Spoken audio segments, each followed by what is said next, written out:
السلام عليكم ورحمة الله تعالى وبركاته. مرحبا بكم في فيديو جديد على قناة أفكار الموجة. إذا كنت أول مرة كتشاهد الفيديو ديالي كنتمنى تضغط على زر الاشتراك وتفعل الجرس باش يوصلك جديد، وخلي شي تعليق اللي دعمنا ويشجعنا بحال دائما. الفيديو ديال اليوم غادي يكون إن شاء الله بالجزء الثاني ديال هاد الدروج اللي صلحناهم، اللي عاودنا الإصلاح ديالهم. هاد الدروج كانوا مخدومين بالجرانيتو، ولا كيف ما كيقولوا بعض الناس لي موزيك. غلفناهم بالمارمو من بعد ما حيدنا الزليج ديال الحيط، وحيدنا بلينتا ديال الجرانيتو، وهرسنا الدروج. يعني الجنابات ديال الدروج اللي خارجين هرسناهم كاملين كيف ما تشوفوا ان شاء الله في الفيديو الاولاني. بدينا التركيب ديال المارمو ديالنا. المارمو هذا من نوع سامارا. المارمو صراحة الله كيجي رائع في الدروج. المارمو فيه العروق واللون قري، يعني صراحة الله كيجي رائع في الدروج. كنتمنى ان شاء الله ربي يعجبكم الفيديو، تعجبكم الطريقه كيفاش صلحنا هاد الدروج هادي. في الفيديو الاولاني وصلنا لهاد المرحله هادي ديال الاصلاح. دابا ان شاء الله ربي غادي نكملو لكم حتى نفينيو ان شاء الله الدروج، وخليكم مع الفيديو. يعني راسك براسك وثق في راسك. قطع اي حاجز قدامك باش تحقق احلامك. حتى انا كنت في حالك وخلقت في حالك. كنت ما كنعرف نعمل والو، بديت من الزيرو. عمري ما فشلت وعمري ما جلست مع شي واحد فاشل، حيت انا تايق في راسي. وحتى انت حيت عارفك تايق في راسك، اشترك في القناه وفعل الجرس واعمل لايك، وخلي الراي ديالك في التعليق، حيت الراي ديالك كيهمني. مرحبا بكم من جديد. بالنسبه للدروج، هذا هو الديكور اللي كان فيهم في الاول. كانوا بهذا الشكل، هذا الزليج هذا وبهذا الكرانيتو هذا. الزليج قديم، يعني الاصلاح تاع الدروج هذا كان قبل ما تدخل 2000، يعني في 99 ولا في 2000 ولا في 98. يعني إصلاح قديم.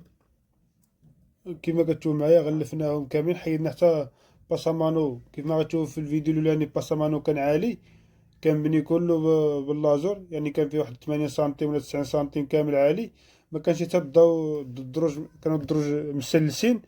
وكان حتى باسامانو، حتى الخوا ديال باسامانو الفتحة اللي كاينة في الوسط، يعني ما كتبانش بحال اللي كتشوفوا دابا. من بعد ما ساينا الدروج ديالنا حتى للسطح، الدروج تبدلوا نهائيا. يعني فحال اللي تعاود الاصلاح من الاول، يعني فحال اللي اول مره غادي تركب لهم المارمو ديالهم. يعني فحال اللي عمر ما كان شي حاجه في الدروج ولا كانوا مصلوحين. في الفيديو الاولاني يعني الدروج وريناكم الدروج كيفاش كانوا، كيفاش حيدنا الزليج وكيفاش قشرنا الزليج ديال الحيط. هضرنا لكم على الزليج ديال الحيط كيفاش شحال هادي قديم كانوا كيلصقوا الزليج غير بالسيمه.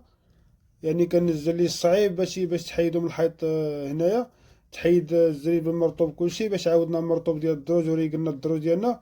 بالنسبة للبلاصة ديال حدا الباب ديال السطح، خلينا تما موطا ديال لافادورا.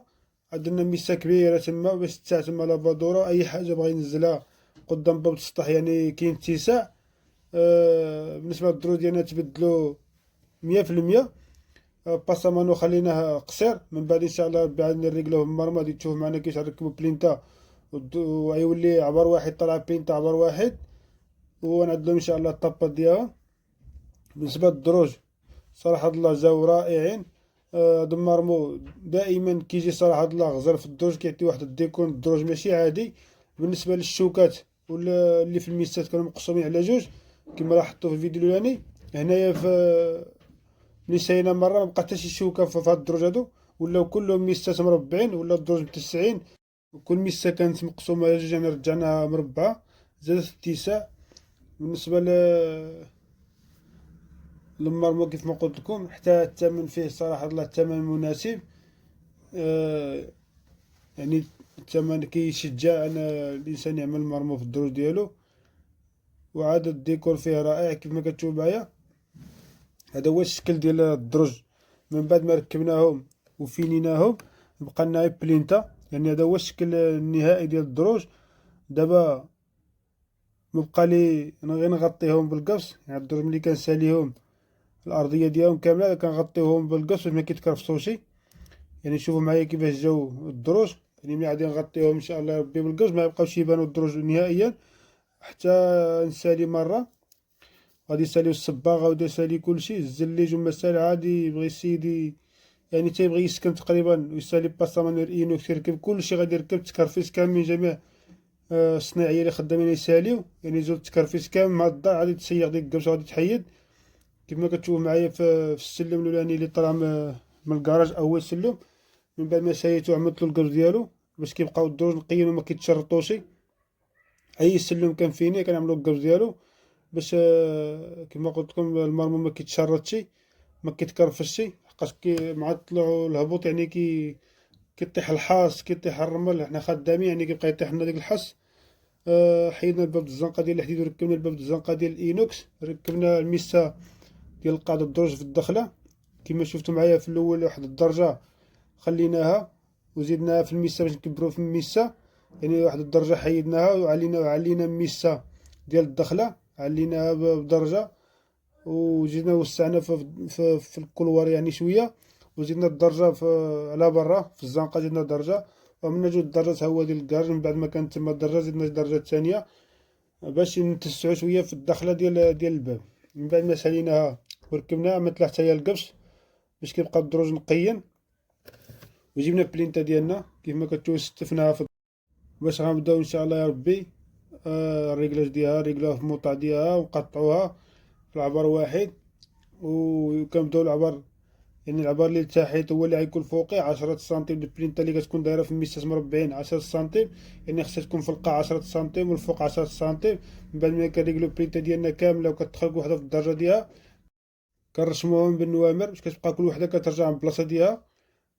عندنا اليمين على الشمال، يعني دائما بلينتا الجهه كل جهه كتجيب بوحدها، اليمين بوحدو والشمال بوحدو، كتمشي تقطعهم في المعمل يعني كتحسب الشمال شحال عندك واليمين شحال عندك، وكت وكتجيب اليمين والشمال كتلصق فورماجات كيف ما كتشوفوا معايا كنعاوطوهم في البلاصه ديالهم، كنبداو نقطعوهم باش كيدخلوا في الدروج وكنريكلو لهم العلو ديالهم. من بعد ملي كنخليو 10 لتحت و10 الفوق كنطراسيو يعني الفورماجات ديالنا طالعين خط واحد باش الزليج ملي كيركب الزليج كيركب عليهم، يعني الزليج الدروج دابا اللي غيركب جديد غيركب من فوق منه منيشان، يعني خصها تكون طالعه مريقله 100%، بلينتا مريقله 100% باش الزليج ما يركب عليه الزليج ما يبقاش الخوا الزليج بين المرمو والزليج.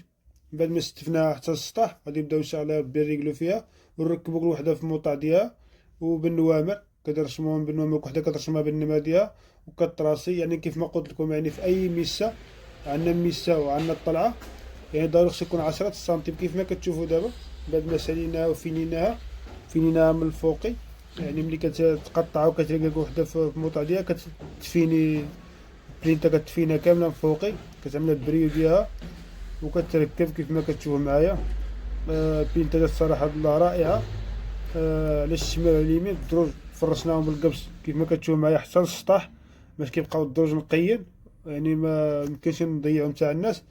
الدروج خصهم يبقاو بريو كيف ما كيجيو من المعمل، خصهم يبقاو هيداك بريو ما يتشرطوش وما يتكرفسوش حتى يساليو ويخوي الماء القبس كيزول دغيا القبس لا في الزكتيه كيزول راسو. كما كتشوف معايا بلينتا ملي كيكونوا هواتين في الدروج حتى هي فيها الديكور رائع الصراحه الله وكتجي رائعه. بهذه الطريقه وبهذا الشكل كتجي بلينتا رائعه جدا. وبالنسبه للشمال الجهه الشمال فيها يكون باسامانو حتى هي ريقلناها. بالنسبه للحيوط اللي كانوا بقاو حانين كما قلت لكم في الجزء الاول، الحيوط يعني غير حددنا بهم الدروج باش نركبوا المرمو، ومن بعد في بلينتا كيوليو عبر واحد كيتريقلو الحيوط. الا كان الحيط زايد غادي نقصو منه شويه، واذا كان الحيط باقي طايح غادي نزيدو فيه، يعني بلينتا هي اللي كتحكم في العبار وفي العلو. بالنسبه للزليج غادي نخدمو ان شاء الله يا ربي الزليج ابيض وفيه العروق في الدروج. من بعد ما ركبنا بلينتا وساليناها حتى للسطح مريقله مفينيه بالماستيك ديالها بكلشي ديالها، حتى الدرج قبل ما نعدلوهم القبس كنعدلوهم ماستيك كنريقلوهم كاملين عاد كنفرشو القبس. بدينا الزليج ديالنا بهذه الطريقه وبهذا الشكل. خدمنا هذا الزليج هذا بيض فيه العروق على شكل العروق تا هما بحال اللون دمارمو. عملنا له واحد بلينتا فوق الزليج حتى هي نفس اللون اللي في المرمو. صراحة الله جات الدروج تبدلو 100%. خدمنا كيما كتشوفو الطابات ديال باسامانو خدمناهم ساليناهم، بقات ديك كخاد الدروج يعني من الوسط ديالها في الفتحه في الموطا ديال الضو في غادي يركب باسامان. يعني بقاو ديك الحيوط اللي زيدنا ان شاء الله ربي غادي نعملو لهم حتى هما المرطوب ديالهم غادي نريقلوهم. يعني من بعد ما عملت المارمو ديال الطاباط ديال البلاصه فيها يركب باسامانو من الطاباط، دابا غادي تفينا المرطوب من تحت منهم، يعني من تحت الطاباط غادي يبقى تما واحد 2 سنتيم ولا سنتيم ونص ديال الخوا، يعني تلقى الطابا خارجه على المرطوب غادي تجوز تما الصباغه، كيولي كلشي مدفون وما كيبقاش يبان لا الصباغه ولا المرطوب، كيجي مغطي كله وكتصبغ الدوره الوسطانيه كتصبغ، يعني كتجي رائعه. من بعد ما ركبنا الطاباط ديال باسامانو حتى للسطح، كما كتشوفوا الدروج مغطيين كلهم بالقبس حتى للسطح. يعني هاد القبس غادي يبقى حتى يساليو جميع الصباغ صحاب باسامانوس، اي واحد خدام هنا في الدار تيسالي مره ويخرج من الجاره كلشي، يعني تتفينا الدار مره غادي يبغي يسيق السيد الدروج ديالو كيخوي الماء القبس كيزول راسو، يعني تخوي الماء في الدروج في العشيه، في الصباح غادي تجبر ديك الدروج القشرات كاملين تقشروا. كنتمنى ان شاء الله يا ربي يكون عجبكم الاصلاح ديال الدروج وتعجبكم الطريقه كيفاش صلحنا الدروج، يعجبكم هذا الزليج وهذا المرمول اللي عملنا في الدروج، الطريقه كيفاش خدمنا بلاصه باسامانو كيفاش نقصنا فيها. كنتمنى ان شاء الله تكونوا استفدتوا من الطريقه كيفاش تصلحوا الدروج ديالكم. اللي عنده الدروج بغا يصلحهم يعني يقدر يستافد بزاف من هذا الفيديو. كما كتشوف بلاصه باسامانو بقات مربعه وبقات خاويه، في القاع ديال بلاصه باسامانو في القاع عملنا تما واحد البلاصه خليناها ان شاء الله ربي غادي يعمل فيها بلاصه ديال الصباطه ولا شي صندوق اللي غادي يستافد منه. وحتى اللي عنده الدروج يعني كانوا قدامين مخدومين بالكانيطو وبغا يصلحهم، يعني ماشي مستحيل انك تصلحهم وتعاودهم وتصلح الديفوس اللي في الدروج. الا كان عندك شي شوكه تقدر تحيدهم وتنقصهم، الا كانوا 3 شوكات تقدر ترجعهم غير 2، الا كانوا 2 تقدر تحيدهم مره. خصك غير تعرف تبلاني وتخطط. تحياتي لكم على الدعم ديالكم على التشجيعات ديالكم اللي خاطيكم علينا، بكم كنزيدوا القدام. كنتمنى نكون ان شاء الله ربي عند حسن الظن ديالكم، ويكون هادشي اللي كنعمل لكم كتستافدوا منه بزاف. من بعد ما ركبنا الباب ديال الاينوكس ان شاء الله ربي في ارتضى بيدا غادي نصلحها ننزل لكم فيديو ديال ليماجي ان شاء الله. خدمناها بمارمو جالاكسي شي حاجه واعره، تسناو ان شاء الله. تحياتي لكم والسلام عليكم ورحمه الله تعالى وبركاته.